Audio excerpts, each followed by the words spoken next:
Claro. Bienvenidos de nuevo a una nueva versión del seminario de pregrado online. Esta vez va a hablar Rodrigo Basáez, un estudiante de licenciatura. Bueno, él hizo licenciatura en matemática acá, después magíster en matemática y ahora está en tercer año de doctorado en matemática, casi terminando. Y nos va a hablar sobre probar teoremas por computador, una amenaza para los matemáticos. Qué buen No sé título. si prefieres que te hagan las preguntas al tiro, o sea, mientras vas hablando o después al final. Sí, mientras avance también puede ser mejor, creo yo. Y bueno, y al final, si hay dudas, también. Ya, sí, Ah, ya. sí, Entonces, dale nomás. sí, bueno, hola a todos y todas. Soy Rodrigo Basáez, como Vanessa me explicó. Y voy a hablar bueno, de un tema que me parece interesante y que, bueno, lo empecé a mirar un poco justamente en estos tiempos de pandemia, así que gracias pandemia por poder hablar de esto, si no, no lo hubiera hecho. Así que voy a hablar un poco de estos sistemas o programas para verificar y para probar resultados matemáticos, específicamente, bueno, voy a enfocar más en cosas matemáticas, obviamente, ya que este es un seminario de matemáticas.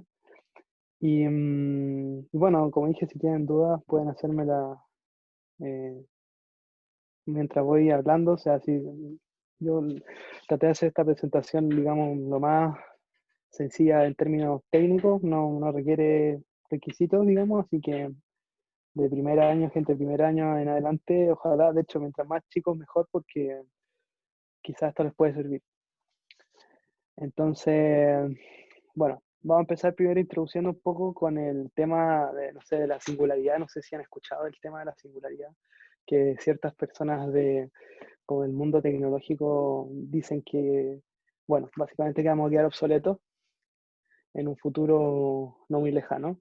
Eso varía de persona a persona, pero hay gente que dice que, bueno, que vamos a, que la inteligencia artificial, digamos, va a dominar, digamos, todas las áreas o un número cada vez mayor de áreas en nuestra vida. Entonces, bueno, porque una de las, digamos, premisas de por qué esto puede ocurrir es por bueno, primero el progreso exponencial, el crecimiento bueno, tanto en el hardware, digamos, por ejemplo, en la capacidad de procesamiento de la CPU y de la GPU también. En fin, básicamente los computadores se hacen cada vez más potentes. O sea, si uno compara un computador, el mejor computador, no sé, hace 10 años atrás, eh, es sería algo muy bajo en nivel comparado a un computador de hoy en día. Y ese trend, digamos, se ha desarrollado por, digamos, bueno, desde los 50, básicamente, desde que se crearon, digamos, los primeros computadores hasta el día de hoy. Y lo mismo con el software, digamos, los algoritmos, digamos, hoy en día también cada vez tratan de ser más eficientes y, bueno, la combinación hacen un cóctel perfecto para que eh, hayan programas, digamos, más rápidos y que puedan hacer más cosas. Em, bueno, que es lo que tengo acá, ¿no? Hoy en día, digamos, los computadores son capaces de resolver problemas que antes eran impensados. Por ejemplo, bueno, hace 20 años aproximadamente, bueno, aquí hay un ejemplo. Hace 20 años el ajedrez, digamos, eh, pudo derrotar al campeón mundial Kasparov en ese entonces de ajedrez y hoy en día o sea, es imposible ganarle a la computadora, digamos, en su máximo nivel. Hoy día uno tiene que nivelar si uno quiere jugar ajedrez, no sé, nivel, no sé, Elo 1400, no sé, 1300, si uno quiere jugar a un nivel, digamos, adecuado, sino eh, digamos, los computadores son infinitamente más buenos que los humanos en ajedrez.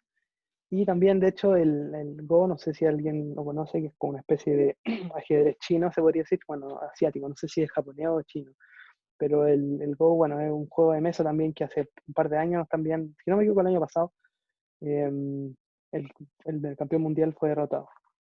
Y eso es mucho más, digamos, el Go es un juego mucho más complejo que el ajedrez y no se pensaba que fuera posible, vino un poco de sorpresa. Y hay también otros ejemplos como también juegos, digamos, en tiempo real, como el League of Legends, em, y otros juegos como StarCraft, si no me equivoco también. Y también hay problemas como, bueno, el típico de identificar imágenes o problemas más complejos como poder manejar, digamos, autónomamente, como lo que quiere hacer Tesla, ¿ya? Y muchos otros ejemplos donde eh, antes, digamos, se consideraba muy poco probable o ciencia ficción y hoy en día es perfectamente normal. Y esto probablemente va a seguir aumentando con el tiempo. Em, Quién sabe qué cosas nos esperan, digamos, en los próximos años. Eso es una pregunta interesante. Y de hecho, el futurólogo Raymond Kurzweil, como está en la slide, prevé que en el año 2045 la inteligencia artificial no haga obsoleto. Ya lo cual uno no puede estar de acuerdo, ¿no?, con esa cifra. Eh, Hay personas que piensan que esto es demasiado optimista y esperemos que sea así. Pero hay gente que ha hecho estudios y, bueno, la verdad que no sería sorprendente. No voy a decir si estoy de acuerdo o no con esto, o sea, bueno, personalmente no creo que sea tan pronto, pero bueno, es un hecho y hay gente que está trabajando para eso, así que hay que prepararse para el peor escenario. Y bueno, una pregunta natural para los que estudiamos matemática o estadística es si es que, bueno, los algoritmos, computadores, lo que sea, van a poder, digamos, ser capaces de probar resultados matemáticos de la manera en que uno lo hace hoy en día. O también, por ejemplo, verificar si una demostración es correcta. Así que, bueno, ese es un poco el tema que quiero hablar hoy. No necesariamente, bueno, sí, voy a hablar un poco de la historia de estos sistemas y, bueno, de las posibles limitaciones y finalmente voy a tratar de ver si responder, bueno, eso es algo más personal, de cuál es la situación a mediano plazo. Así que, bueno, metiéndonos más en el tema, voy a hablar de tres temas que están bastante relacionados, así que voy a mezclarlos en la charla. El primero es verificar que una demostración sea correcta. O sea, básicamente uno escribe una demostración de un resultado en un lenguaje apropiado. O sea, uno en principio no puede, o sea, uno podría escribirlo en inglés o en español, pero la idea es escribirlo en un lenguaje que el computador pueda entenderlo. Y el programa verifica si la demostración, si todos los pasos son correctos, básicamente. Luego tenemos la prueba interactiva de teoremas, que en inglés se abrevia por ITP. Y en este caso, bueno, como el nombre lo dice, el usuario, bueno, en este caso la persona que está trabajando, busca descomponer un teorema o múltiples resultados en resultados más pequeños. Y la idea es que el computador, en cierto modo, haga, bueno, como se dice en inglés, fill the gaps, o en castellano se diría como rellenar, digamos, los espacios en las demostraciones. Y, y bueno, eso. Eh, Más adelante voy a mostrar un pequeño ejemplo de cómo, digamos, funcionan estas pruebas interactivas de tren. ¿Ya? Entonces, es como un paso intermedio. Eh, y el tercer tema es la prueba automática, o ATM en inglés. Y aquí simplemente uno deja que el computador haga toda su magia y nos entregue el resultado.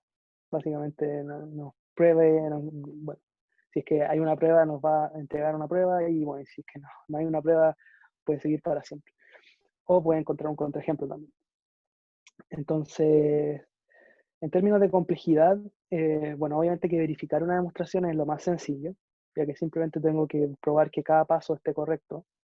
El segundo es el caso intermedio, la prueba interactiva, donde hay cosas automatizadas, hay ciertas partes que se pueden automatizar, pero el usuario, digamos, él tiene que guiar, se puede decir, a la computadora a, digamos, a cómo probar un resultado. Básicamente, en cierto modo es parecido a lo que uno hace hoy en día, que, por ejemplo, tiene un teorema principal y uno lo descompone en proposiciones, en lemas, solo que aquí hay que hacer más pasos, digamos, ya que en cierto modo el computador es tonto, en el sentido de que no puede, digamos, hasta, bueno, al día de hoy, eh, interpretar quizás cosas que para uno son obvias. ¿Ya? Y esa es una de las grandes dificultades, de hecho. Entonces, pasemos a la pregunta natural, es ¿por qué mecanizar las matemáticas? Porque es una pregunta natural, ya que requiere, de partida, digamos, cada vez hay una cantidad mayor de literatura matemática, o sea, va creciendo, bueno, no sé si es exactamente una curva exponencial, pero yo creo que sí, no he mirado los datos, pero cada día hay más, digamos, artículos publicados y, y bueno, hay errores en artículos. Eso es un tema, se podría decir tabú, no sé, pero existen errores en artículos matemáticos, en el fondo, la, las personas que verifican digamos, que un artículo esté correcto o no, son personas y las personas nos equivocamos. Y también muchas veces sucede que existe, digamos, una confianza, digamos, en los expertos, como dicen también por ahí, como en el consejo de ancianos. En la matemática es bastante, digamos, confía en la autoridad bastante. Y, y si alguien, digamos, renombrado publica un artículo, bueno, uno le cree, digamos, en cierto modo. Em, y de hecho, quiero contar una anécdota aquí con los errores. Bueno, no sé, quizás Vilche o alguien más antiguo conoce a Vladimir Voedodsky, un matemático ruso que ganó la medalla Fields en el 2002. Y, o sea, a lo que voy es que un matemático, bueno, fue un matemático, falleció hace poco, es de renombre, y, y se encontraron, digamos, múltiples errores en su artículo. Ya algunos fueron, digamos, se pudieron salvar, digamos, con, digamos, argumentos adicionales, pero otros simplemente no pudieron ser resueltos, por lo menos hasta el día de hoy. Entonces, este matemático, Boedowski, en cierto modo se empezó a psicosear, se podría decir, eh, digamos, quería verificar de que todos sus resultados fueran correctos y no volvieran a ocurrir estos errores, porque en matemática, digamos, en fondo, eh, una de las puntos fuertes de la matemática es que una vez que un resultado es publicado, bueno, es dado como cierto, queda para siempre, a diferencia de en otras áreas donde las teorías van siendo disputadas y refutadas, digamos, con el tiempo. En matemática no pasa eso, pero por otro lado es fundamental, digamos, de que digamos, la pirámide, se podría decir, la base de la pirámide de los resultados matemáticos, digamos, sean correctos, si no, esto es un castillo de naipe y estamos simplemente haciendo nada, digamos.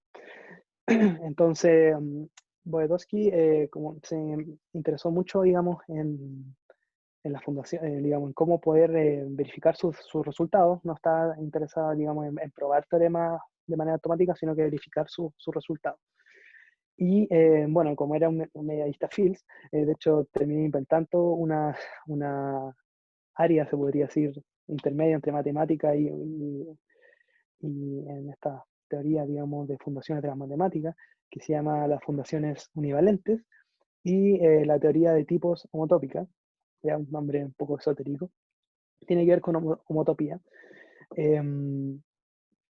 Y bueno, hasta el día de hoy es un área, digamos, de investigación activa, aunque Borodowski falleció, pero digamos, esta área, digamos, busca hacer una especie de competencia a la teoría clásica de conjuntos de ZFC, como una alternativa a las fundaciones de las matemáticas. Así que es un tema bien interesante.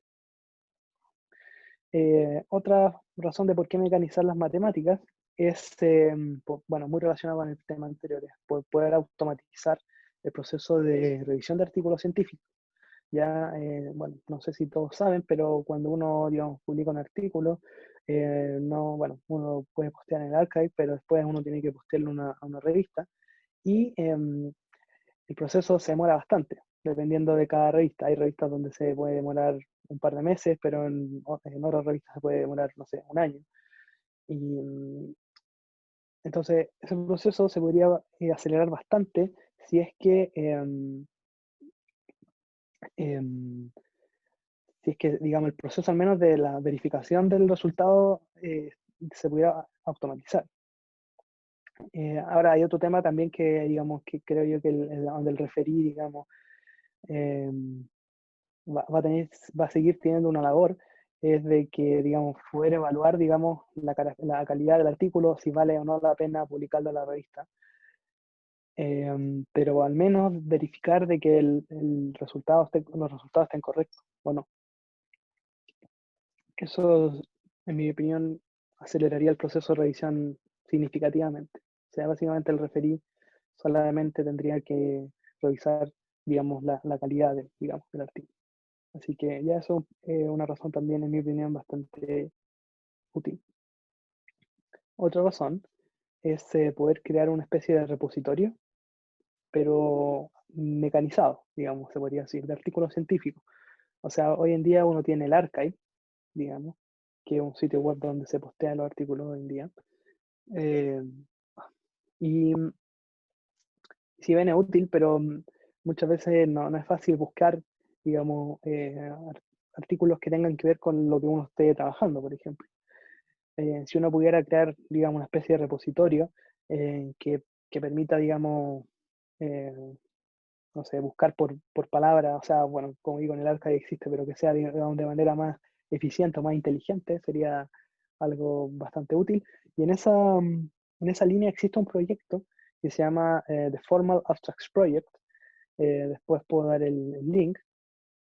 Y ese es un proyecto que, bueno, está en desarrollo, donde, bueno, hay un matemático llamado Thomas Hayes, que es, digamos, el líder del proyecto, y se busca precisamente eso, o sea, formalizar los resultados, digamos, al menos los resultados principales y las definiciones principales de los artículos científicos, y de esta manera eventualmente poder usar, digamos, Machine Learning, por ejemplo, eh, sobre, sobre estas, digamos, eh, estas palabras y estas definiciones, y que eso eventualmente haga el proceso de búsqueda de resultados de manera mucho más fácil. Por ejemplo, no sé, si uno quiere buscar un artículo, no sé, de cosmología, uno pueda, y no sé, buscar ciertas definiciones específicas que te aparezca, digamos, los resultados que uno quiere. Y bueno, y finalmente otra razón importante es poder usar, digamos, estos programas, digamos, como un apoyo a la investigación, digamos, eh, como hoy en día es LaTeX. O sea, hoy en día usar LaTeX para escribir es como, no sé, casi como escribir, digamos, a mano. O sea, en matemática, si tú escribes algo en Word, es como, no sé, eh, te banean. Y creo que sería interesante, digamos, poder eventualmente usar, digamos, estos programas de manera más mainstream, por lo menos para poder verificar que lo que uno está haciendo esté correcto. Y bueno, quién sabe en el futuro poder eh, usarlo, digamos, como una ayuda, digamos, como, no sé, como dije delante, poder rellenar, digamos, los vacíos, digamos, o probar lemas sencillos de manera automática y no tener que estar haciéndolo una y otra vez. Así que, pero bueno, no, como puse aquí, queda mucho por hacer. Es un proceso que, si bien, eh, bueno, más adelante voy a explicar un poco la historia de estos programas, pero aún queda mucho por hacer. Todavía se podría decir que estamos en la edad de piedra en estos desarrollos. Entonces, partamos, o sea, hay una pregunta súper básica, y es ¿qué es una demostración? O sea, porque tenemos que pensar que cuando queremos, digamos, formalizar un resultado matemático, el computador puede tener mucha capacidad, pero en cierto modo es tonto. O sea, no, uno tiene que decirle exactamente lo que hay que hacer. Entonces, de partida uno tiene que entender qué es una demostración. Y probablemente todos ustedes, digamos, tienen una idea, digamos, de qué es una demostración. Eh, pero también es importante, digamos, entender, digamos, cómo hacer una demostración de manera formal, porque en el fondo, en matemáticas, cuando uno da una demostración, no sé, de cualquier cosa uno confía, se puede decir, de que en un número finito de pasos, pero posiblemente muy largo, uno puede, uno puede traducir, digamos, o puede convertir esa demostración en una demostración usando exclusivamente, bueno, lógica de primer orden, o bueno, de segundo orden, no, de primer orden, más la teoría de conjunto, de Zermelo, Frankel y con el axioma de elección. En principio, cuando uno da una demostración, uno cree que uno puede hacer eso. ¿Ya? Entonces, bueno, una demostración en general depende de cierto... Una demostración, lo que voy es que una demostración es algo absoluto, en el sentido de que depende del sistema que uno está usando. Cuando me refiero al sistema me refiero a componentes como el lenguaje, la lógica subyacente, las reglas de inferencia y los axiomas, ¿ya? O sea, en el fondo, en matemática uno construye todo a partir de axiomas, y si uno escoge un cierto grupo de cierto número de axiomas, pues vamos a tener una cierta teoría, y si uno escoge otro axioma, uno va a tener otra teoría. Y bueno, el ejemplo más, bueno, que se me ocurre a la mente es, por ejemplo, las geometrías no euclidianas, ¿sí? Donde no se considera el postulado de las paralelas, por ejemplo. Eso da luz a otra teoría, a otra teoría completamente distinta, ¿ya? Entonces, eso es lo primero, hay que tener claro qué sistema uno va a usar. Y de hecho, a lo que voy también con esto es que en formalizaciones de resultados, la teoría, digamos, clásica de conjunto eh, no es la mejor opción. ¿Ya? Entonces, para uno que está acostumbrado a usar teoría de conjunto, digamos, por lo menos asumir que teoría de conjunto es la base de la matemática, considerar otra alternativa es como raro. Otro tema a considerar es que, como dije adelante, digamos delante, es que uno necesita decirle al computador, digamos, todos los detalles en una demostración. Si uno lee cualquier libro de matemática o un artículo, hay muchas partes donde dice ejercicio para el lector, es trivial, obvio, o simplemente puede decir referencia a tal artículo, bla, bla, bla. Pero aquí o sea, en principio no es tan fácil, digamos. Hay que detallar al más mínimo, bueno, al más mínimo detalle, para la redundancia, digamos, lo que uno quiere hacer. Y también requiere una cantidad de esfuerzo en tiempo principalmente, bueno, sí, en tiempo, considerable. En general, digamos, digamos, si tengo un teorema cualquiera y yo lo traduzco, digamos, a, a un lenguaje que el computador pueda entender, en general, el tiempo, o más bien la longitud, bueno, en línea, de código, lo que sea, es órdenes de magnitud más grandes. Ya en general, un resultado formalizado va a tomar entre 2 y 8 veces la cantidad de espacio que un artículo, digamos, escrito con papel, o sea, bueno, escrito con látex, por ejemplo.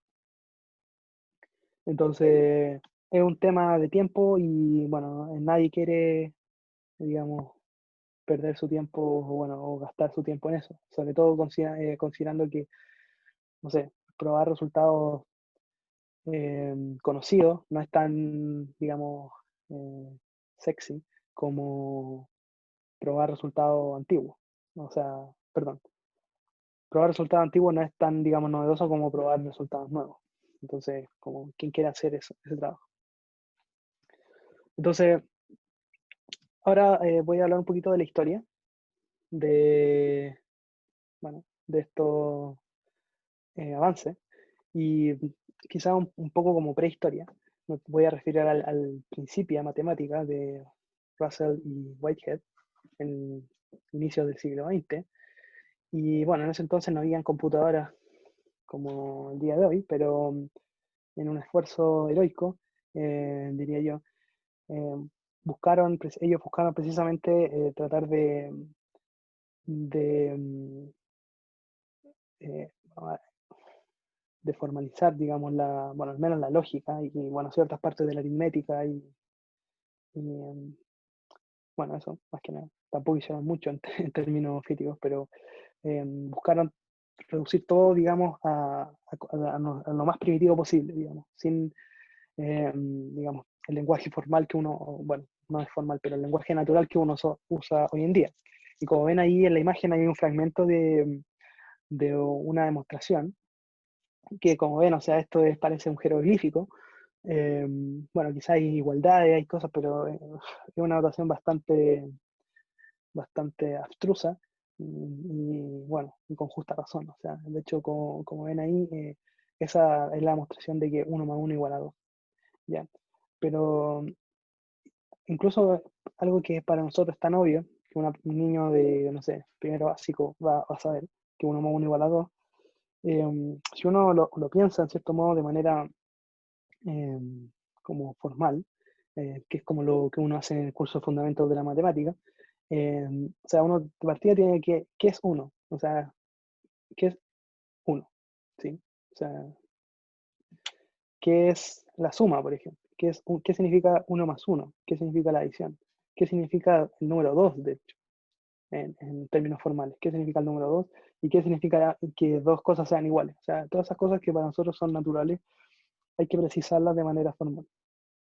Y, y bueno, el principio de matemática, si bien no es un libro que se lea, ya que es muy difícil, eh, es pionero, digamos, ya que lograron, bueno, al menos intentaron, y bueno, en cierto modo lograron eh, formalizar ciertas partes de la matemática y de la lógica, más que nada, en términos totalmente primitivos.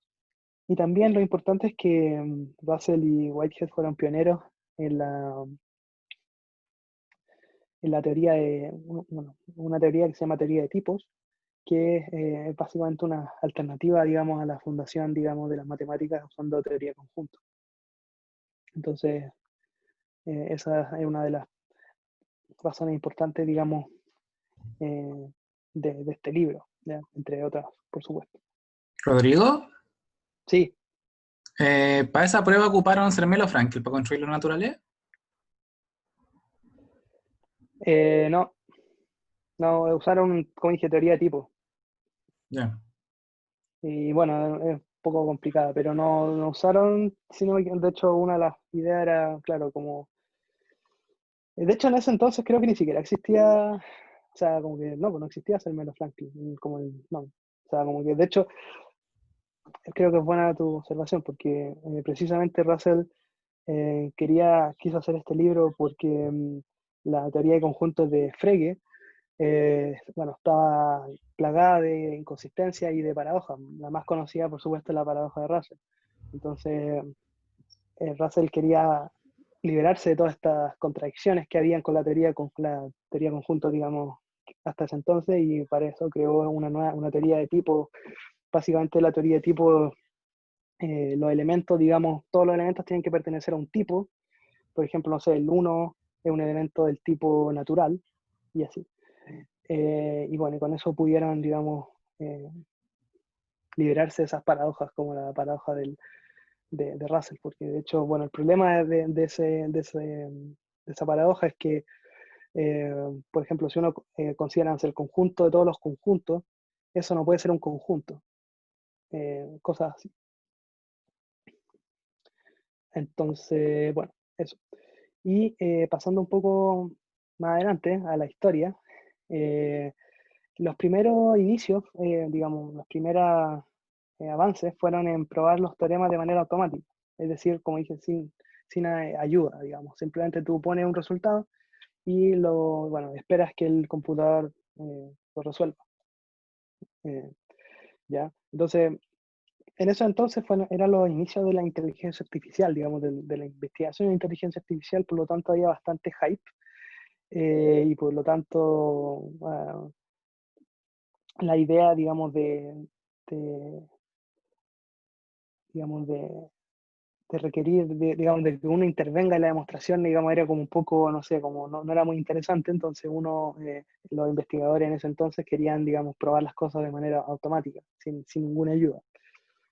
También, por otro lado, en ese entonces no había, digamos, los computadores eran unas máquinas que ocupaban piezas enormes y por lo tanto eh, no era como hoy, digamos, o sea, en esos entonces la gente, digamos, escribía su programa y tenía que, no sé, lo ponía y se ejecutaba de una vez y muchas veces había que esperar toda la noche o días para que se terminara la ejecución, entonces no es como hoy que uno puede, digamos, cada uno tiene su computador y puede interactuar con él. Entonces, también esa es otra de las razones por las cuales el enfoque en eso entonces, los primeros inicios fueron en probar teoremas de manera automática. ¿Ya? Y de hecho también es importante destacar que en esos entonces, digamos, los pioneros, digamos, de estas técnicas, buscaban usar estos programas no para probar teoremas, digamos, de la nada, sino que como, por ejemplo, no sé, tomar un libro, digamos, de matemática y rellenar los detalles, ¿no? Cosas así, ¿no? Entonces, en los 60 comienza el desarrollo de los ITPs, de las pruebas interactivas, ya que como se empezaron a producir más avances en temas, digamos, de computadores, eso permitió que se pudiera interactuar un poco más con ellos. Entonces, como dije, los ITP requieren apoyo del usuario, ¿ya? En el sentido de que uno, por ejemplo, uno escribe, digamos, tal teorema y uno tiene que ir descomponiendo la demostración en lemas, y bueno, los lemas se pueden, digamos, probar de manera automática o no, dependiendo de cada sistema. Entonces, un poquito de historia, en el 63, por ejemplo, se crea el primer programa que se llama Proof Checker y, por Abrahams, y de hecho ellos fueron capaces de probar ciertos resultados del principio matemático, ¿ya? Así que uno de los primeros hitos en ese entonces. También en los 60 está el proyecto SAM, que no tiene nada que ver con la sala de ayuda matemática, sino que, bueno, vamos a ver ahí la sigla, son matemáticas semiautomáticas, que un poco mezclan los dos mundos, la automatización con la guía, digamos, del usuario. Y uno de los proyectos, de hecho, uno de los hitos, digamos, de este proyecto SAM, fue probar un resultado un resultado en teoría de látices que se llama, de hecho se llama lema de SAM en los 60. Y déjenme citar un fragmento de los creadores de este proyecto, que digamos la visión que tenían era bastante iluminadora para lo que hacen estos programas hoy en día. Y dicen, cito, SAM es un enfoque para la demostración de teoremas que busca combinar rutinas lógicas automáticas con procedimientos de prueba ordinarios, de tal manera que el procedimiento resultante sea eficiente y esté sujeto a la intervención humana de forma de control y guía. Debido a que convierte al matemático en un factor esencial en la búsqueda de establecer teoremas, este enfoque se aparta de los intentos habituales de demostración de teoremas en los que la computadora busca establecer pruebas sin ayuda. Cierre de comillas. Ya, esto en el año 69, que, bueno, en cierto modo da una especie de luz a los matemáticos de que son factores esenciales digamos, en el uso de estos programas. Más adelante, bueno, entre medio, en el 67 se crea otro programa muy importante que se llama Automat, por De Bruyne, en Holanda. Y bueno, como señalé, uno de los puntos fuertes de este programa es que fue uno de los pioneros en usar la llamada teoría de tipos, que en cierto modo la teoría de tipos, no voy a entrar en detalles por temas de tiempo, pero en el fondo es mucho más, digamos, es más factible para realizar pruebas por computador, en cierto modo. O sea, está más relacionado, digamos. De hecho, la teoría de tipos está muy relacionada con programación, entonces es bastante natural que considerar esa teoría en vez de la teoría clásica de conjuntos para probar estos resultados. ¿Ya? Así que eso. Y de hecho, en cierto modo, la teoría de tipos es bastante más natural para definir objetos. Por ejemplo, si uno quiere definir los naturales, ¿no? Bueno, los que han visto, si uno define los naturales usando los axiomas de Peano, por ejemplo, ¿cómo uno define los naturales? Uno dice, bueno, tomo un elemento que lo llamo cero, que yo sé que existe en este conjunto.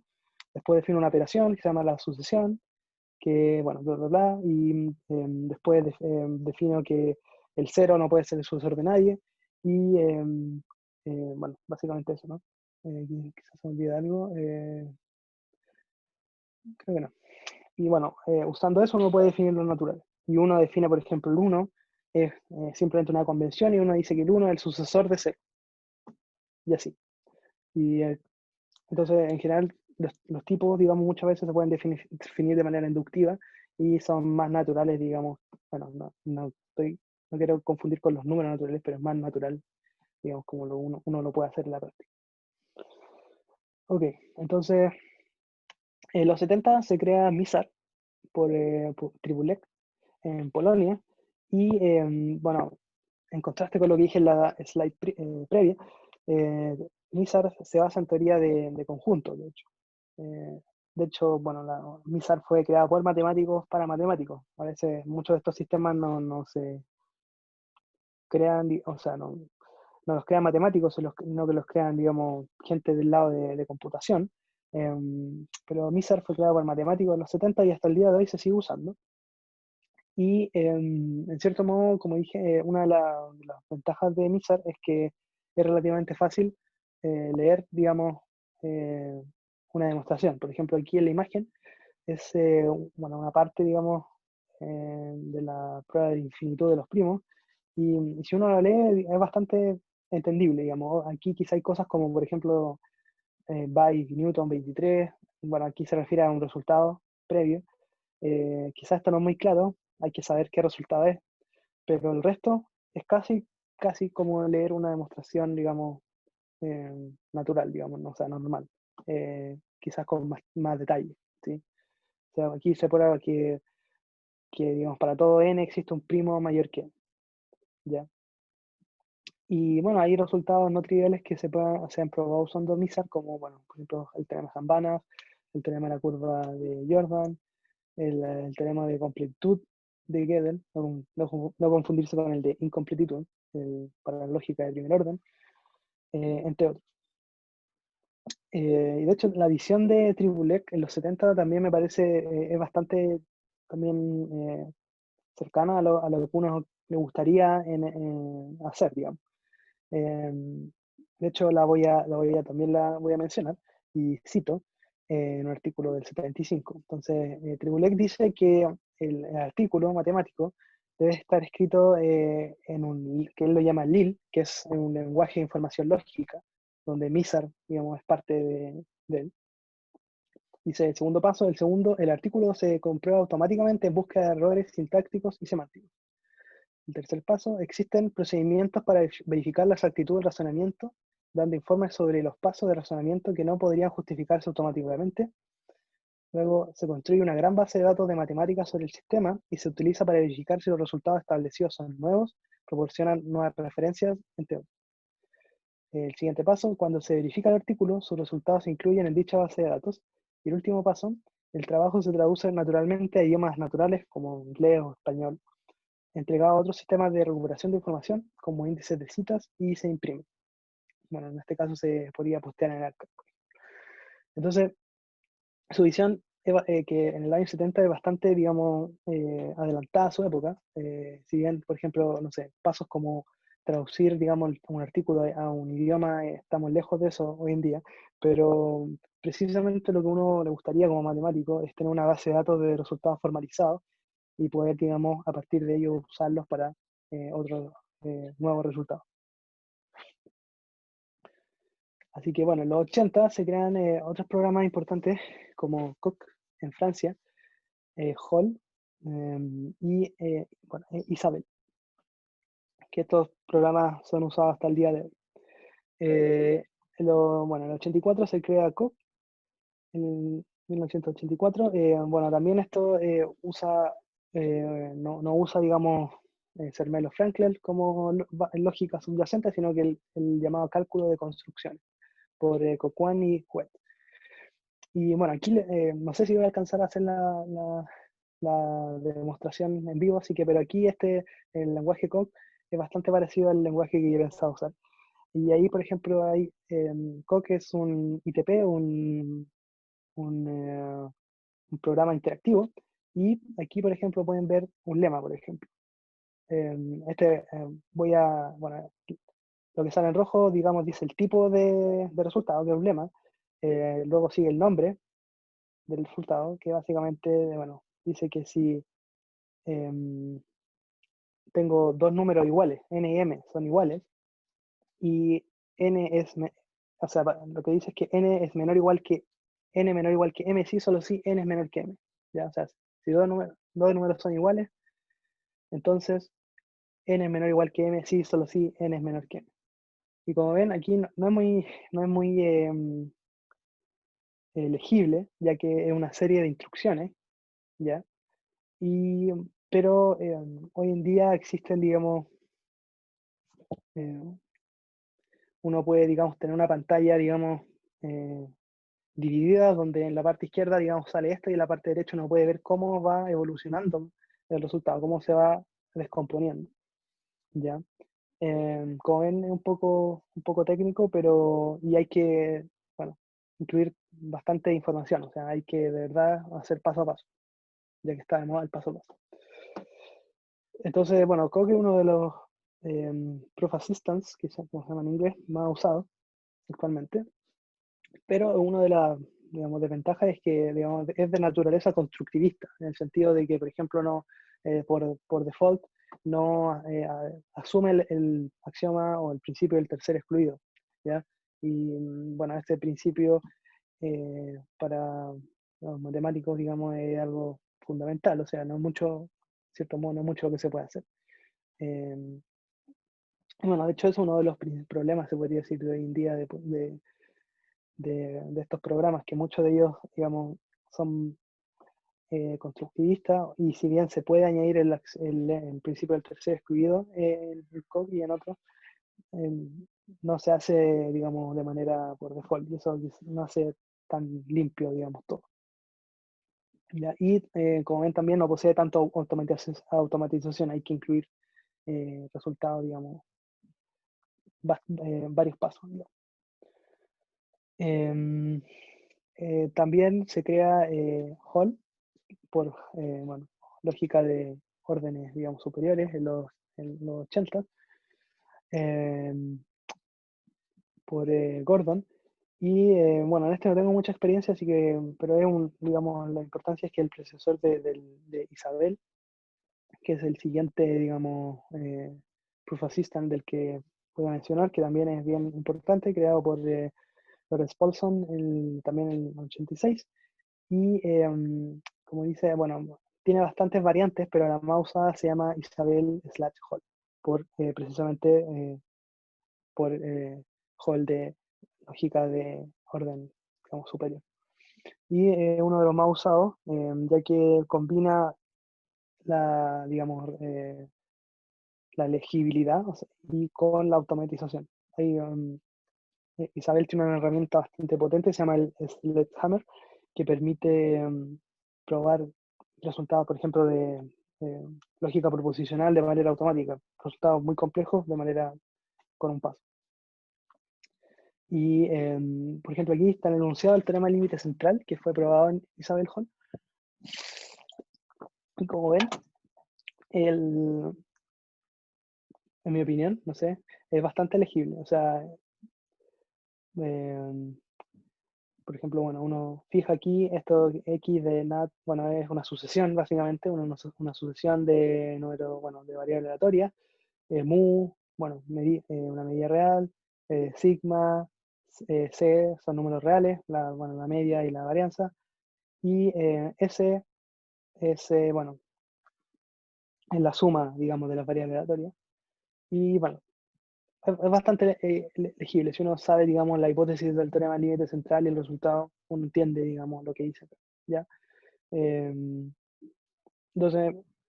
este es uno de los puntos fuertes de Isabel, digamos, que es bastante legible. Bueno, y hay mucho más que no he mencionado. Y bueno, de hecho, precisamente existe como una jungla, digamos, de resultados, bueno, no de resultados, sino que de programas para probar teoremas de manera automática. Y bueno, y eso es un pro y un contra, ¿ya? La ventaja de eso es que uno puede buscar, digamos, el que más le sirva. O sea, como dije, hay programas que están enfocados en la automatización, generalmente para problemas más acotados. Por ejemplo, no sé, problemas de lógica de primer orden, por ejemplo, o de lógica proposicional, existen programas completamente automatizados. pero mientras más el dominio, digamos, del problema es más amplio, se requiere mayor intervención, digamos, del usuario, ¿ya? Y otra ventaja es que, bueno, se va viendo qué funciona y qué no, ¿ya? Pero por otro lado existe una desventaja de que no es fácil, digamos, comunicarse entre distintos programas, porque no solo porque el lenguaje es distinto, sino que la lógica subyacente es distinta. Y eso hace no trivial conectar estos, por ejemplo, no sé, un MISAR que usa teoría de conjuntos con COC que usa una lógica intuicionista. Entonces, ¿cómo se hace eso? No es fácil. Y si bien se han hecho avances, eh, todavía falta mucho. Y bueno, pensaba hacer, pero no alcanzan, una, bueno, una especie de presentación, digo, en vivo con el ITPI que se llama Lean, que es un programa bastante nuevo, lleva no sé, unos 5 años, que busca también eso, combinar, digamos, las lecciones aprendidas por Koch, por Isabel, y crear algo, digamos, que, bueno, que sea usado principalmente para matemáticos. Y, y es bastante promisorio, de hecho, el Formal Abstract Project que mencioné al inicio, bueno, va a ser basado en Lean. Y otros proyectos no triviales, por ejemplo, bueno, un detalle técnico, por ejemplo, la definición y la construcción de los espacios de perfectoides. No sé si alguien ha escuchado de eso, que bueno, los que creó Peter Schultz fueron formalizados en Lean hace poco, de hecho. ¿Ya? Entonces, es uno de los ITPs, digamos, pro- eh, que está creciendo bastante. Y de hecho, una de las gracias es que está usado, muchos matemáticos lo usan. O sea, bueno, mucho, entre comillas, mucho relativo al resto. ¿Ya? Entonces, bueno, ahí está el link y lo pueden mirar para los que se interesen. Es bastante interesante, la verdad, es entretenido. Yo me entretuve un poco en la cuarentena, probando el tema del valor intermedio, cosas así. Em, bueno, y dicho esto, un poco la historia, ¿cuáles son las limitaciones al día de hoy? ¿Ya? Y el punto principal es la curva de aprendizaje. Aprender estos programas toma bastante tiempo y en general lo que tiende a pasar es que las personas se terminan casando con un programa, ya que, como dije, toma tiempo aprender un programa y aprender eh, otro tema. No es como, por ejemplo, no sé, aprender un lenguaje de programación y, por ejemplo, o sea, uno aprende Python, después aprende, no sé, C++, y existen ciertas similitudes. Aquí, bueno, si bien existen similitudes, pero como las lógicas son distintas, no hace fácil, digamos, em, aprender más de alguno de estos programas. Y aprender ya uno de estos toma tiempo. Em, entonces, pero por otro lado, para quien está, no sé, en primer año o en pregrado, es una oportunidad de aprender, porque, bueno, mientras antes se aprenda mejor, ¿no? Y en cambio, que estaba más viejo, es más complicado, hay menos tiempo quizás, o, bueno, y hay otras prioridades. Pero para quienes están recién empezando, creo que es una buena oportunidad que jueguen con esto. De hecho, literalmente hay juegos basados bueno, en Lean, por ejemplo, está el juego de los números no totales, donde uno aprende, no sé, probar que la suma es asociativa, cosas así, cosas interesantes, de manera bastante interactiva. Así que eh, los dejo, bueno, invitados para que lo miren. Yo no tengo ninguna afiliación con ningún programa, por si acaso. Solamente soy un entusiasta. ¿Qué más? La fiabilidad. Eso es un aspecto quizás no menor. La pregunta es, bueno, ¿cómo sé que el programa me está diciendo, bueno, la respuesta correcta, básicamente? Esa es la pregunta principal. Y los principales, digamos, errores que pueden ocurrir son los siguientes. El primero es errores de la lógica subyacente, es decir, no en el programa, sino en la lógica. Por ejemplo, no sé, bueno, ZFC, digamos, está bastante probado en cierto modo. Bueno, nunca se sabe si va a haber una inconsistencia, pero hasta el día de hoy, digamos, ha funcionado bien. Pero, por ejemplo, en el cálculo lambda de Church, no sé si alguien lo escuchó. Al principio, digamos, la versión original tenía inconsistencias, pero después, bueno, fue arreglado y bueno, de hecho hoy día digamos, ese paradigma es como la base, digamos, de la programación funcional hoy en día. Así que, bueno, eso en parte explica por qué la teoría de tipos, digamos, es usada bastante en estos programas. Bueno, el segundo tipo de error es la implementación de estas lógicas. Pueden haber errores de programación simplemente, ¿ya? Idealmente uno quiere que estos programas tengan un kernel, digamos, un núcleo pequeño que básicamente eh, si uno verifica que eso está correcto, entonces todo va a estar correcto, ¿ya? Y por ejemplo, en ese aspecto el kernel de Hall, del programa que hablé hace un par de slides, tiene 600 líneas de código el kernel, son 600 líneas de código, que es bastante poco para un programa, ¿ya? Pero en cambio Coq tiene alrededor de 20.000. Entonces, obviamente hay que verificar 600 líneas de código, no es lo mismo que verificar 20.000, ¿ya? Y incluso si es que esto no funciona, o sea, si esto funciona, digamos los dos puntos anteriores, pueden haber errores de hardware, por ejemplo, ¿ya?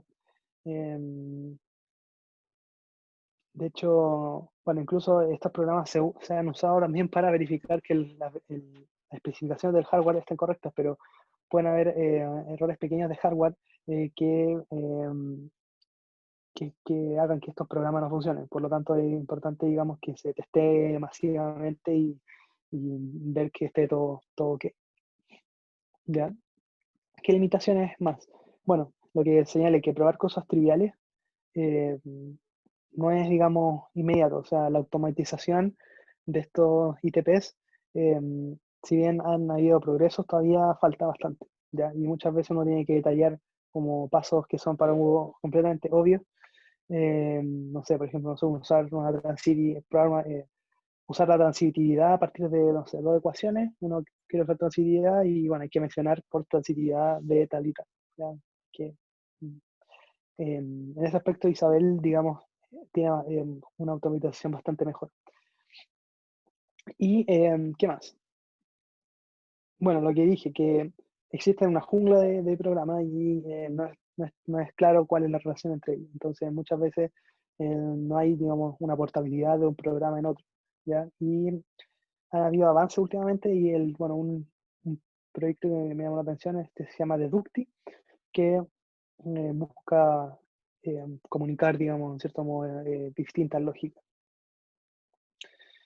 Y otro punto que podría ser de interés también es que no existe, digamos, mayor interacción entre estos programas con los llamados Computer Algebra Systems, como por ejemplo matemática, bueno, Maple también, o SageMath, digamos que son programas que son súper buenos para calcular o aproximar cosas, ¿ya? Entonces, sí, sí. El tema, claro, quizá hay un choque, digamos, porque por un lado esto, los ITPs, digamos, es súper importante la precisión, que los resultados sean correctos. En cambio, los programas como matemática, por ejemplo, um, muchas veces la prioridad es tener no necesariamente algo exacto, sino aproximaciones o cálculo, bueno, rápido, ¿ya?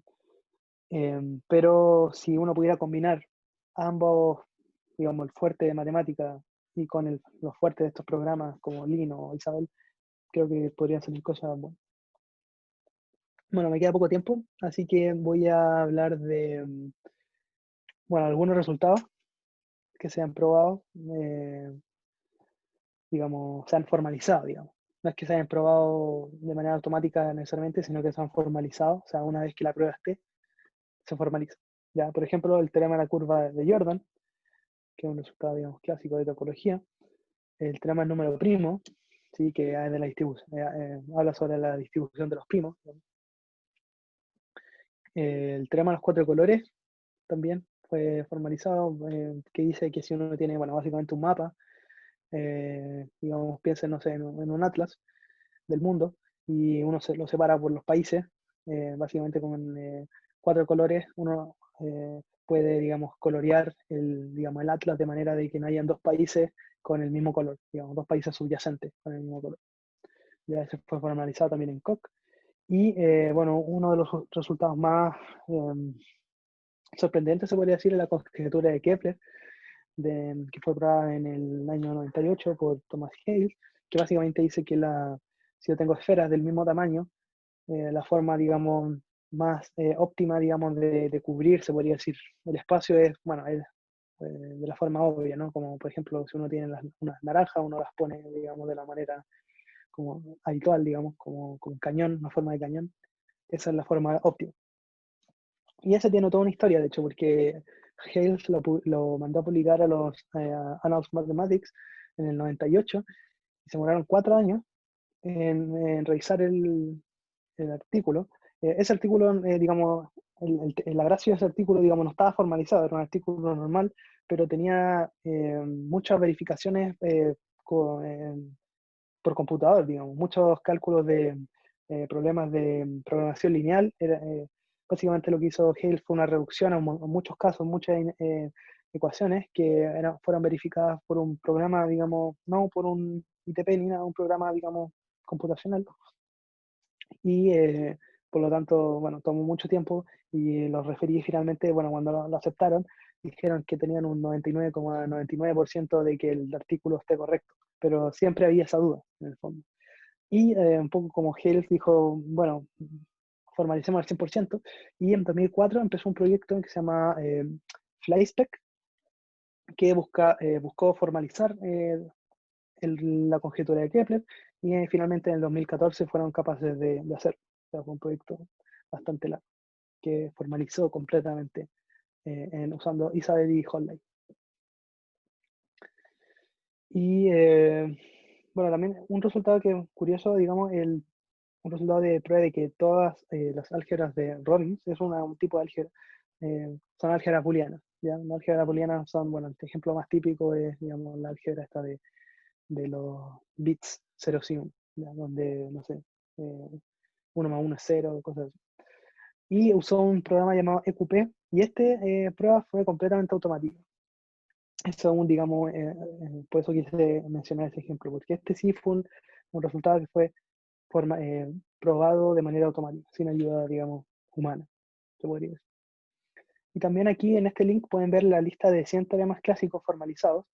Teoremas como, por ejemplo, bueno, la prueba de que de que hay infinitos primos, la ley de los números grandes, bueno, el teorema del número primo y otros más. Ahí salen, digamos, qué teoremas han sido probados y en qué programas y cuáles no.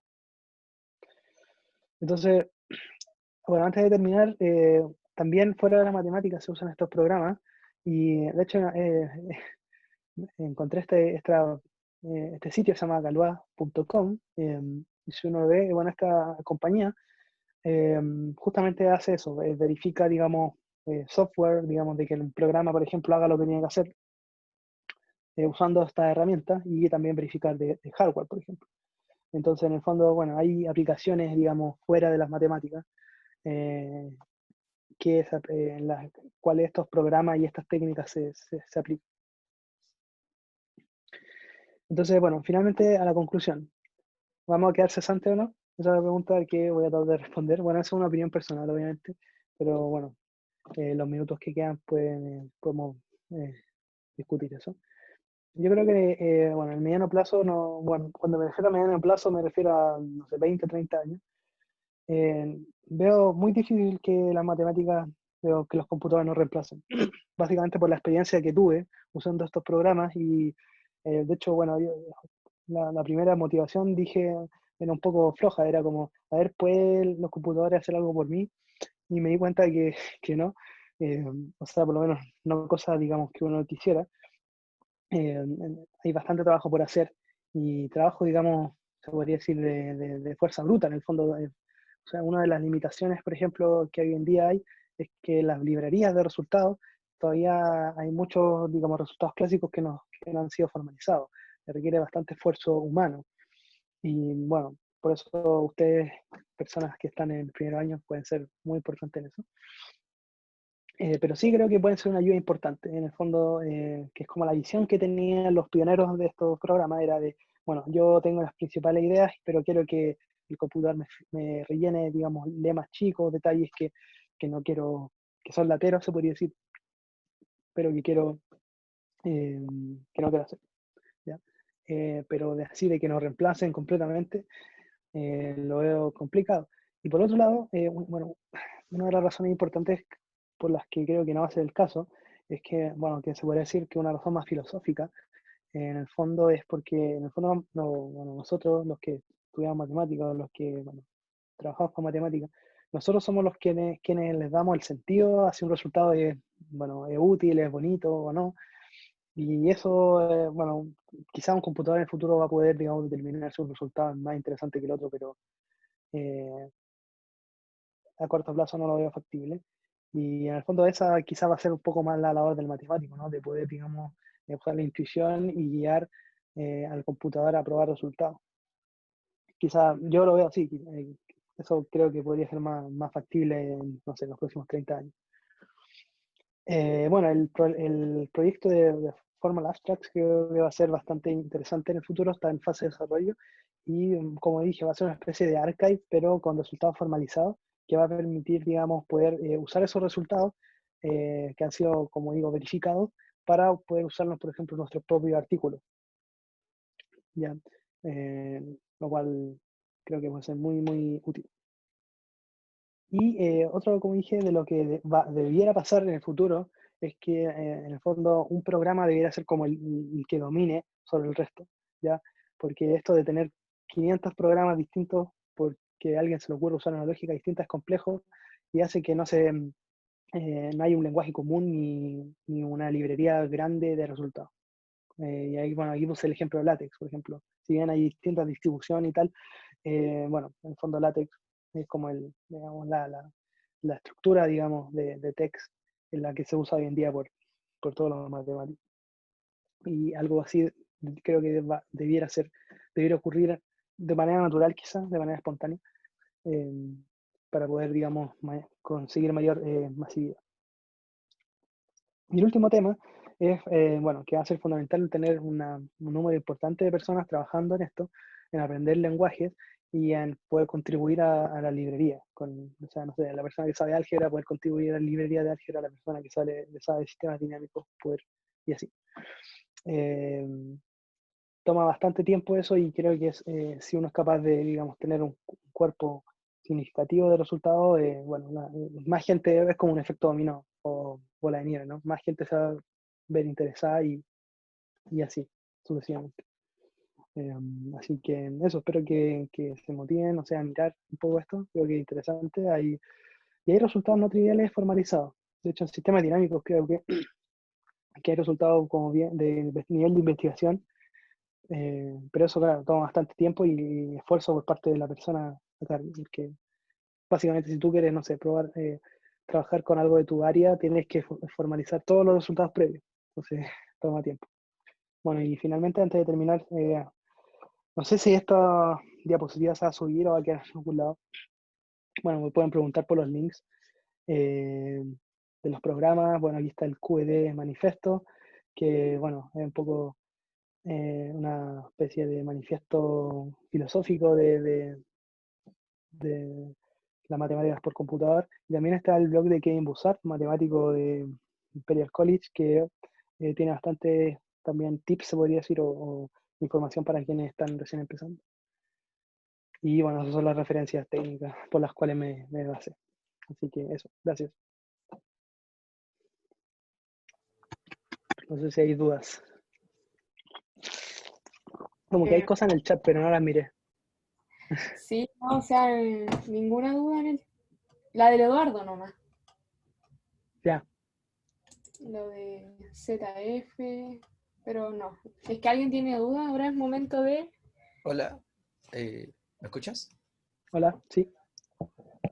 Quería preguntarte sobre tu opinión sobre lo que hablaste de un lenguaje general, porque personalmente yo no lo veo como muy factible por el simple hecho de que pasa en todo, pasa en los lenguajes de programación, pasa en el diseño de documentos, como que todas las cosas siempre tienen varios métodos y siempre llega alguien que dice, hagamos un método general y al final termina siendo otro método más del montón.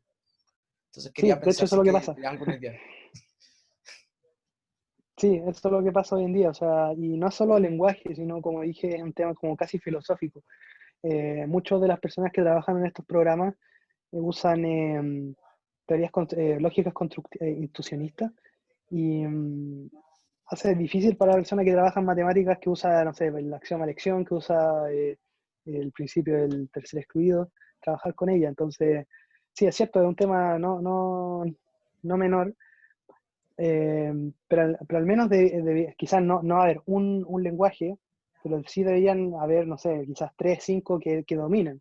Y no digo que vaya a ser por votación, sino que eventualmente, digamos, los lenguajes que sean más potentes o que logren probar más resultados o tener una librería más grande van a ser los que dominen. Pero sin lugar a dudas, siempre van a haber nuevos lenguajes, nuevas ideas, porque también hay mucha investigación en estos programas. Por ejemplo, hoy en día se realiza investigación en lenguaje y esto es un proceso evolutivo. Entonces, sí.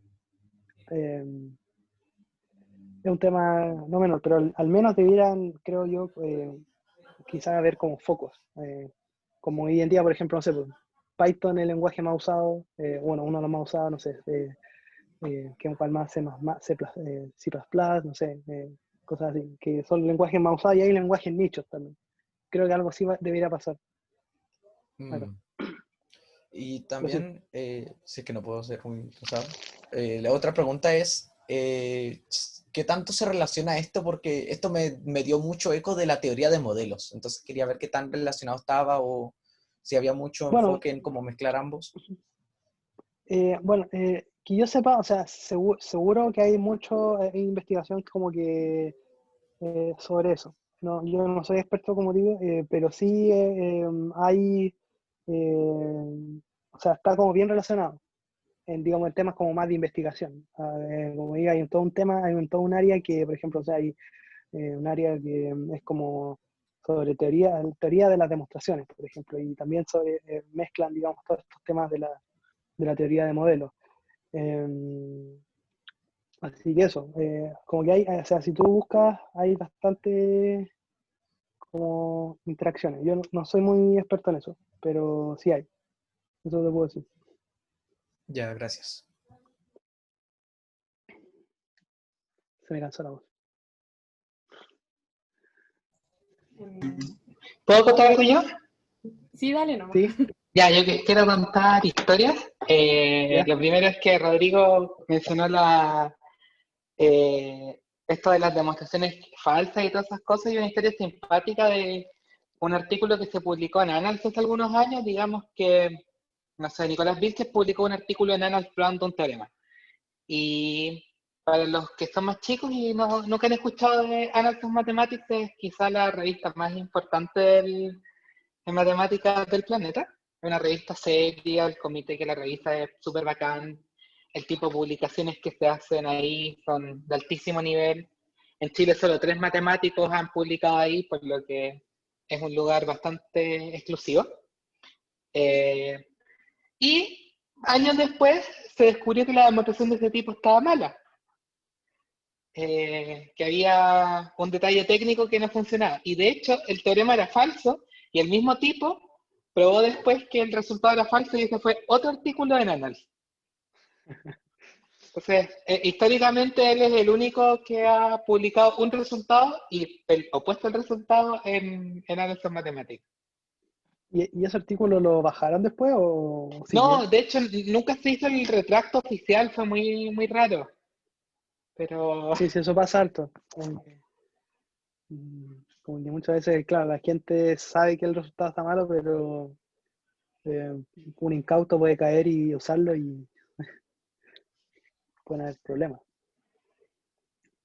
Y la otra cosa que quería contar, que esto es en un espíritu un poco distinto a lo que hablaste, Rodrigo, pero también tiene que ver con esto de aprovecharse de la computación para hacer mejor matemática, es llegar a un punto intermedio, que es decir, bueno, ya quizá no vamos a escribir las demostraciones 100% rigurosas, pero vamos a aprovecharnos para tener toda la matemática más o menos bien ordenada.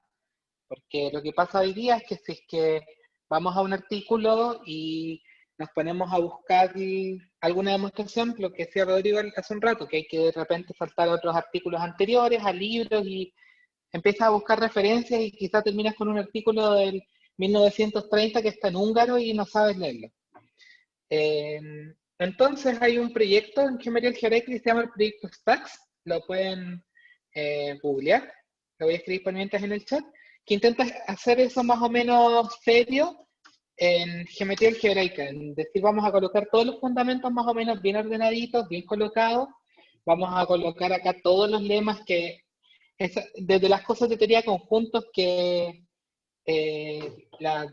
no sé, la diferencia simétrica distribuye, hasta resultados como el teorema de metrización de Urison, que uno dice, bueno, esa topología, está todo lo estrictamente necesario para un X objetivo de geometría algebraica en mente. Y quizá hay ¿Cómo algo se así llama? como, ay, no le puse en No, 10, se llama The Stacks Project. a ver, quizás Eh, lo conozco. O sea, no que lo conozca, pero... entonces son algo así como 7000 páginas y está ordenadito, o sea, del tipo, cada lema, cada resultado, cada capítulo, cada sección tiene un tag y están bien enlazados en las 7000 y tantas páginas que tienen. wow, sí, está bueno. Y justo es de Columbo. Está bacán. Sí, o sea, es de Columbia en un sentido preciso. El que administra el proyecto es Aise Johan de Jong, un profesor de matemáticas acá en Columbia que es súper famoso. Sí, yo creo que eso va a ser súper importante porque, como tú dices, la matemática, digamos, se basa mucho en la confianza. Como tú, muchas veces uno llega y usa un resultado, lo cita, pero uno no se pone a ver si la demostración está buena. Entonces, eh, y bueno, tener un corpus, digamos, organizado, creo que ayuda en eso. Es decir, sí, está bueno ese proyecto, la verdad. Así que eso, no sé si hay más observaciones, si no, dejamos hasta aquí. Muy interesante la charla y sí, o sea, qué fuerte eso de que se tome tanto tiempo para que un computador pueda probar algo, como que haya que tener que construir todo de esa área. Sí, es que en el fondo, o sea, si uno no quiere hacer todo de cero y que una demostración sea gigantesca, hay que tratar de construir una biblioteca, se podría decir, virtual de resultados previos. Y Claro. eso toma tiempo. Entonces, por lo menos, Yo tengo una pregunta. Sí. dale, no. ¿Cuál es tu opinión, así como personal, de quizás no estas cosas de demostraciones, pero problemas un poco más como que se les puede atacar con algoritmos, onda el ajedrez o todas esas cuestiones? ¿Tú crees que en algún momento realmente se llegue a reemplazar? Porque al menos en el mismo Go se pensaba de que ya se está reemplazando, pero el mismo tipo, el Lee Sedol, creo que el 2016 le ganó como el mejor computador del mundo ¿En qué cosa, disculpa? en Go. Ah, Igual fue como un tema porque, no sé, en ajedrez el campeón del mundo no ya desde hace tiempo que no le gana a los computadores, pero ahí como el juego era más complejo, de alguna forma se pudo como dar la vuelta un poco, no sé. sí, pero el año pasado creo que el, digamos, el computador le ganó al campeón mundial. Creo que le dio paliza, ¿no? Ah, no, sí, yo lo Eh, decía al revés, porque ahora como que no se le ah, puede ganar al computador, pero él de ya. alguna forma logró ganarle, pues, sí, perdió el match como Ya. 4-1. Sí. ¿Cuál era la pregunta? No quedó claro. Como si crees que realmente se puede llegar a Ah, reemplazar así, o si con la complejidad muy bueno, grande de algún juego o de alguna o cuestión. sea, bueno, nunca se sabe. Eh, o sea, si el crecimiento, digamos, en términos de hardware y software sigue creciendo exponencialmente, digamos, como eh, en algún momento quizás nos va a superar. Ahora el tema es que también hay límites, digamos, al crecimiento exponencial, ¿no? La ley de Moore dicen que, bueno, en algún momento se va a estancar, entonces quizás eso nos dé un tiempo. Y también, claro, el tema de matemáticas es que digamos, el espacio de búsqueda, se podría decir, es como gigantesco. O sea, si uno quiere probar algo por fuerza bruta es como un suicidio. O sea, en el fondo lo que se está haciendo, de hecho, por lo que tengo entendido, lo que se está haciendo para tratar como tratar de usar, por ejemplo, Machine Learning incluso.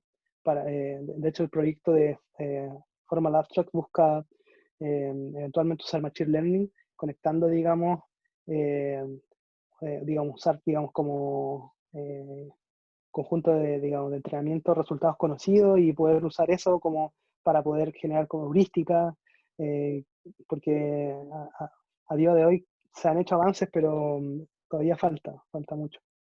Y bueno, ojalá que no nos supere. Pero yo creo que falta. No creo que, por ejemplo, la que dice Ray Kurzweil del 2045, yo creo que nos vamos a quedar cortos. O aún así como que, no sé, formular una conjetura, por ejemplo, como que se podrá hacer por computador, siento que es como O sea, yo creo que lo que casi podría pasar imposible. antes es lo contrario. O sea, por ejemplo, bueno, no sé, por ejemplo, decir al computador, ya, yo quiero probar esto, y el computador quizás, no sé, pues te va a decir lemas previos que podía uno tratar de descomponer la prueba. O simplemente uno descomponer la prueba en lemas, digamos, como uno lo hace hoy día, pero quizás que el computador te pueda probar los lemas, por ejemplo. Quizás no te va a probar todo, pero Claro. sí te va a poder probar lemas técnicos. Y, ¿Y cuál? Espérate, ¿cuál era el otro? Lo del. Sí, porque lo otro que tú dices es que puede hacer conjeturas. Quizás sí las puede hacer. El tema es, no sé si van a ser tan factibles, pero quizás los computadores que te puedan dar pistas o heurísticas sobre quizás dónde ir, cosas así, yo creo que sí podría ser más factible. Pero sí, o sea, como digo, si uno se mete a ver esto, como que falta mucho, o sea, si bien se han hecho avances, pero falta mucho. Y bueno, ojalá que se pueda, digamos, avanzar hacia más automatización, yo creo, que eso es importante, pero también sin perder, digamos, la fiabilidad de que efectivamente lo que uno está probando, o el computador está probando, que sea correcto. Eso es como también importante. Gracias. De nada. Hay una duda por el chat igual, de Camilo Martínez. Ujú. Ahí sí que la puedes ver o si quieres la leo. Ya. Sí, la ley. Dice así, ya, si un matemático no se interesa en meterse en el tema, F y para la casa, o no crees que sea tan así.